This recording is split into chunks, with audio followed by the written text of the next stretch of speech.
大家好，我係 Miss Lincoln，係一個00後玄學 YouTuber， 都係一個紫微斗數愛好者。大家可以見到我呢條片係呢一個 YouTube channel 第一條片，為咗令呢一條片更加清晰，呢一條片就會分為以下兩個部分。第一個部分，我開呢一個 channel 嘅原因；第二個部分，呢個 channel 可以為大家帶嚟啲乜嘢呢？主要嘅原因就係因為我自己本身就係一個好中意研究玄學嘅人。咁我係幾時開始接觸到紫微斗數嘅呢？2018年嘅時候，嗰陣時我就喺中學讀緊中三，嗰個時候咁啱有個親戚同我講，佢識得一個朋友識玩紫微斗數，而且呢一個師傅犀利到好多佢自己都冇講出嚟嘅嘢呢，個師傅已經喺命盤上面睇得出嚟。所以呢個時候呢一個故事就埋咗一粒種子喺我嘅心中，令到我開始去好奇究竟紫微斗數係一個點樣嘅東西呢？而自從2018年之後，我就開始逐漸了解紫微斗數嘅知識，而真正開始學習紫微斗數係喺2021年嘅時候，嗰陣時啱啱好中學畢業，而畢業之後得咗好多閒暇嘅時間，我開始真正去揾紫微斗數嘅資料嚟學習。而當時網絡上其實已經有好多可以俾大家用嚟自學嘅紫微斗數嘅免費資訊啦。但係喺睇咗呢啲資訊之後，我覺得呢一個體系實在係太龐大啦，又有啲乜嘢飛星、三合等等資料，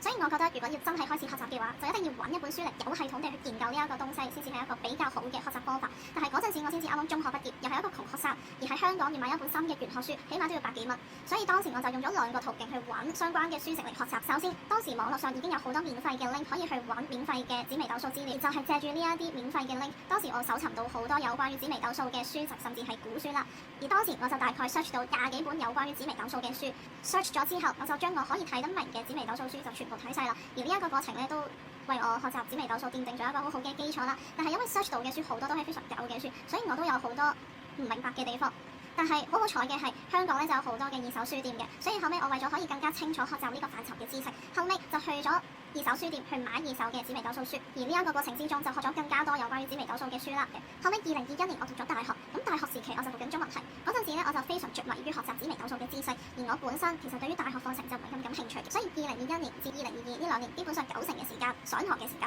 我都睇緊紫微斗數嘅書。仲記得當時仲有個同學同我講話，Lincoln，其實你唔應該係 major 中文系，你應該係 major 紫微斗數系。可以可見當時我嘅興趣愛好基本上都喺紫微斗數上邊。而後尾我都睇咗身邊朋友同埋網上唔少乜真人嘅命盤，咁我啱啱都計咗下嘅，我睇嘅盤咧加埋應該最少都有100幾個㗎啦。咁中間咧都真係見識到紫微斗數嘅魅力，就係發現原來紫微斗數呢樣嘢真係可以預測到好多東西嘅，例如搬屋、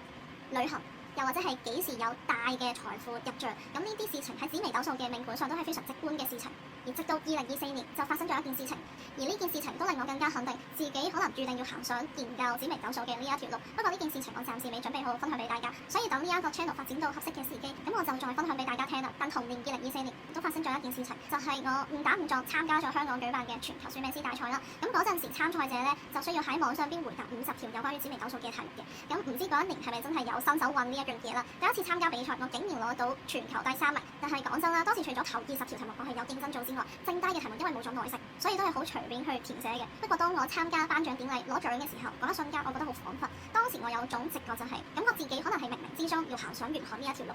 跟住就係2025年嘅依家，立咗 Miss Lincoln 呢一個 channel。而對於我嚟講，依家可能都到咗一個合適嘅時機去 create 呢一個 channel 出嚟啦，將我所了解嘅同埋見到嘅事情分享俾大家。